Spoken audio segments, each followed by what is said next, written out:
देखिए, सबसे पहले हम पर्यावरण के कारक की अगर बात करेंगे तो ये दो भागों में बटा होगा। पहला कारक होगा अजैविक कारक, जिसे हम एबायोटिक फैक्टर कहते हैं, और एबायोटिक के साथ में इसे हम नॉन लिविंग भी कह सकते हैं। क्या कह सकते हैं? नॉन लिविंग यानी निर्जीव कारक। जबकि दूसरा जो फैक्टर होगा उसे हम बायोटिक कहेंगे, या इसे हम ठीक है सजीव यानी लिविंग भी कह सकते हैं। तो हमारे ब्रह्मांड में दो ही प्रकार के कारक हैं।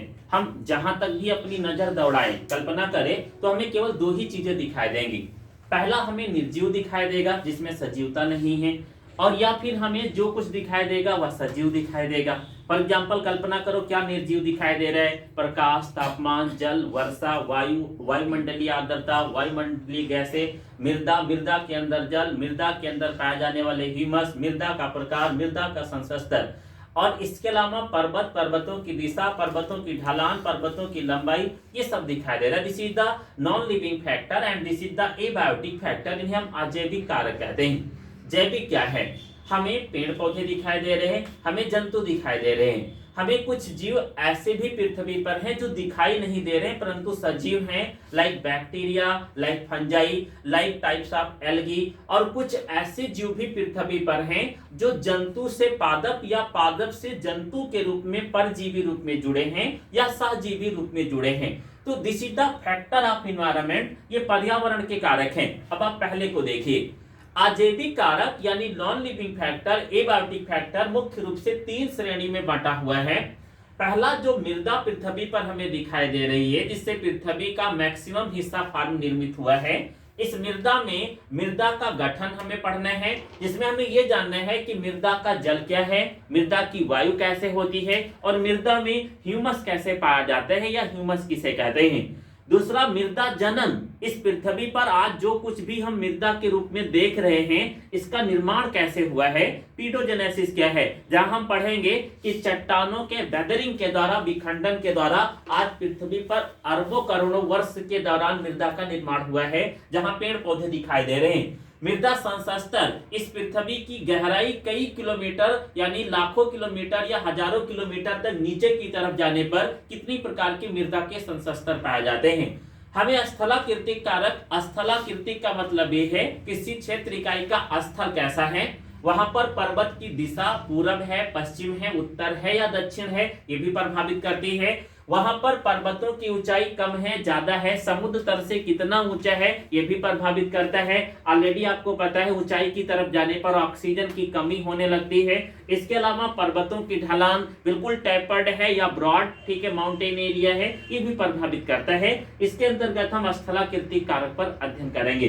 देन जलवायु कारक या क्लाइमेटिक फैक्टर में मुख्य रूप से 5 मुख्य कारक हैं, जिन्हें ठीक है 6 भागों में भी बांटा जा सकता है। हमें लाइट या टेम्परेचर के बारे में पढ़ने हैं, प्रकाश क्या है, कहां से आता है, कैसे है, जंतु व पादप को ये कैसे प्रभावित करता है। तापमान क्या है, कहां से आता है, कैसे है, कितना तापमान जंतु को और कितना ठीक है किसी पादप को प्रभावित करता है। वायु क्या है, जल और वर्षा क्या है, वायुमंडलीय आर्द्रता और वायुमंडलीय गैसें क्या हैं। इसके अलावा हमें बायोटिक फैक्टर में जीवाणु, शैवाल, कवक, परजीवी जंतु व पादप के बीच में संबंध, सहजीवी पादप के बीच में संबंध और पादप व जंतुओं के बारे में थोड़ा थोड़ा सा अध्ययन करना है। तो this is the complete detail of biotic and abiotic factor और द एनवायरमेंटल फैक्टर। अब हम सबसे पहले अजैविक कारक का पहला मृदीय कारक शुरू करेंगे और सबसे पहले मृदा का गठन पढ़ेंगे, फिर मृदा जनन और मृदा संस्तर पर डिस्कस करेंगे, देन हम स्थलाकृतिक कारक और लास्ट में जलवायु कारक के बारे में पढ़ेंगे। तो आप फर्स्ट हेडिंग डाल दीजिए, पहले 2 लाइन लिखेंगे जल्दी से। पर्यावरण का घटक या कारक मुख्य रूप से 2 भागों से मिलकर बना होता है। पर्यावरण का घटक या कारक मुख्य रूप से 2 भागों से मिलकर बना होता है। मुख्य रूप से 2 भागों से मिलकर बना होता है। 2 भागों से मिलकर बना होता है।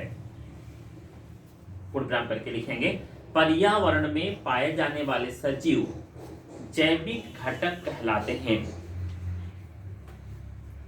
पर्यावरण में पाए जाने वाले सजीव जैविक घटक कहलाते हैं।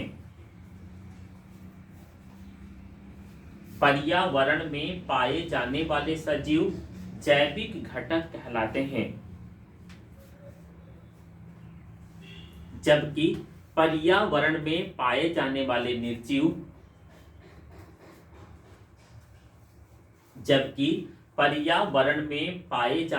निर्जीव अजैविक घटक कहलाते हैं। पर्यावरण में पाए जाने वाले निर्जीव अजैविक घटक कहलाते हैं। लाइन छोड़कर लिखेंगे, पर्यावरण का घटक मुख्य रूप से दो भागों में वर्गीकृत है। पर्यावरण का घटक मुख्य रूप से दो भागों में वर्गीकृत है। दो भागों में वर्गीकृत है। दोनों के नाम लिखें, जैविक घटक, जैविक घटक डैश करके लिखेंगे, सजीव भाग, जैविक घटक सजीव भाग, दूसरा लिखेंगे अजैविक घटक डैश करके निर्जीव भाग, अजैविक घटक निर्जीव भाग। फर्स्ट हेडिंग डाल देंगे, अजैविक घटक या निर्जीव भाग। फर्स्ट हेडिंग अजैविक घटक या निर्जीव भाग। आगे देखें, अजैविक घटक को निम्न कितने भागों में बांट दिया जाएगा? 3 भागों में। कौन कौन सा? वायु देखें, फर्स्ट मृदीय, दूसरा स्थलाकृतिक और तीसरा जलवायु संबंधी कारक। तो लिखें, अजैविक घटक को मुख्य रूप से 3 भागों में बांटा जा सकता है। अजैविक घटक को मुख्य रूप से 3 भागों में बांटा जा सकता है। मुख्य रूप से 3 भागों में बांटा जा सकता है। 3 भागों में बांटा जा सकता है। ये हेडिंग डाल देंगे, मृदीय कारक। ये हेडिंग मृदीय कारक या इडेफिक फैक्टर, मृदीय कारक या इडेफिक फैक्टर।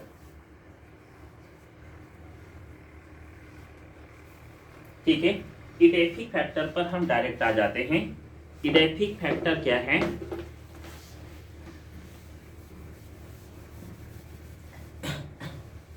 और सबको कुछ समय के लिए भूल जाएंगे, फिर हम जब एक एक को क्लियर करेंगे तो फिर पुनः अपने ब्रेन में जोड़ लेंगे। वैसे मैंने पूरा चार्ट आपको समझा दिए।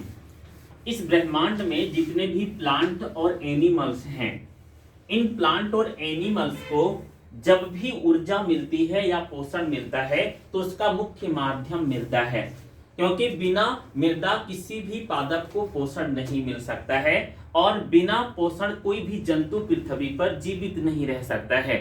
आपको हमने पारितंत्र नहीं पढ़ाया है, बट आपकी जानकारी के लिए कंप्लीट कर देते हैं। पारितंत्र में एक श्रृंखला पाई जाती है जिसे हम खाद्य श्रृंखला कहते हैं। इस श्रृंखला में जो फिजिकल एनर्जी या भौतिक ऊर्जा होती है या सूर्य के पास यानी सन के रूप में होती है। देन सनलाइट को पेड़ पौधे क्लोरोफिल, कार्बन डाइऑक्साइड, जल की उपस्थिति में ग्लूकोज निर्मित करते हैं और फिर केमिकल एनर्जी में कन्वर्ट करते हैं। यानी सूर्य की भौतिक ऊर्जा रासायनिक ऊर्जा में बदलती है। देन रासायनिक ऊर्जा के बाद यह ठीक है कंज्यूमर लेवल पर यानी उपभोक्ताओं में ट्रांसफर होती है। पृथ्वी में 3 प्रकार के कंज्यूमर, प्राथमिक, द्वितीयक और तृतीयक उपभोक्ता पाए जाते हैं, जिसमें पृथ्वी की सभी जीवों में ऊर्जा का स्थानांतरण पादपों से होता है। अब आगे देखें, सोचने पर आपके लिए ब्रेन में आना चाहिए कि पादप अगर जिंदा हैं तो जंतु जिंदा रहेंगे पृथ्वी पर। पादप कब जिंदा होंगे? जब पृथ्वी पर मृदा पाई जाएगी। यानी मृदा पृथ्वी की मुख्य कारक है जिससे जंतु व पादपों का संरक्षण होता है। पृथ्वी पर मृदा ऊपरी भाग में एक कण के रूप में, पार्टिकल्स के रूप में पाई जाती है। इस मृदा का निर्माण पृथ्वी पर आज के लाखों करोड़ों वर्ष पूर्व बड़ी बड़ी चट्टानों के पीडोजेनेसिस प्रक्रिया मृदा जनन द्वारा हुआ है। मृदा के ऊपरी भाग में मृदा जल, मृदा की वायु तथा अन्य भाग भी पाए जाते हैं। तो पहले हम बेसिक बातें मृदा के लिए लिखेंगे और फिर एक एक टॉपिक को क्लियर करेंगे। लिखें पृथ्वी का ऊपरी स्थलीय भाग छोटे छोटे कणों के रूप में, पृथ्वी का ऊपरी स्थलीय भाग छोटे छोटे कणों के रूप में उपस्थित है या पाया जाता है। छोटे छोटे कणों के रूप में उपस्थित है या पाया जाता है, जिसे मृदा कहते हैं। पाया जाता है जिससे मृदा कहते हैं। पूर्ण विराम करके लिखेंगे मृदा के द्वारा ही पादपों तथा जंतुओं को, मृदा के द्वारा ही पादपों तथा जंतुओं को खनिज लवण व जल प्राप्त होता है। मृदा के द्वारा ही पादपों तथा जंतुओं को खनिज लवण व जल प्राप्त होता है। खनिज लवण व जल प्राप्त होता है। पूर्ण करके लिखेंगे मृदा का ऊपरी भाग सूक्ष्म जीवों का आवास स्थल होता है। मृदा का ऊपरी भाग सूक्ष्म जीवों का आवास स्थल होता है। आवास स्थल होता है जहां पर सूक्ष्म जीव अपना जीवन चक्र पूर्ण करते हैं। जहां पर सूक्ष्म जीव अपना जीवन चक्र पूर्ण करते हैं। सूक्ष्म जीव अपना जीवन चक्र पूर्ण करते हैं।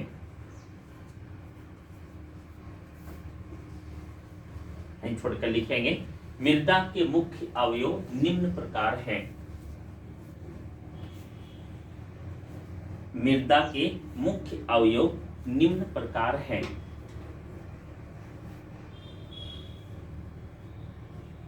मुख्य अवयव निम्न प्रकार हैं। जैसे करके लिखें फर्स्ट मृदा जल, ए नंबर मृदा जल, बी नंबर मृदा वायु, सी नंबर ह्यूमस, मृदा वायु ह्यूमस, डी नंबर मृदा के जीव,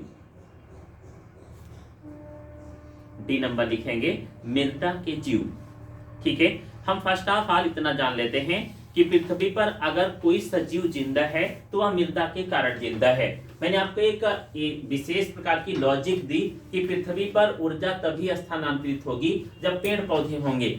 पेड़ पौधे कब होंगे? जब मृदा होगी। मृदा के अंदर जब अवयव पाए जाएंगे और उन अवयवों से खनिज तथा जल स्थानांतरित होगा तभी पेड़ पौधे जिंदा रहेंगे। यानी मृदा पृथ्वी की मुख्य इकाई है अजैविक घटक के रूप में, जो ब्रह्मांड के निर्माण में सहयोग करती है। इसके अलावा मृदा का निर्माण कैसे हुआ है उस पॉइंट को रिमार्क में नोट कर लें। लिखें वह प्रक्रिया जिसमें पृथ्वी पर मृदा निर्मित होती है। वह प्रक्रिया जिसमें पृथ्वी पर मृदा निर्मित होती है। वह प्रक्रिया जिसमें पृथ्वी पर मृदा निर्मित होती है। पृथ्वी पर मृदा निर्मित होती है।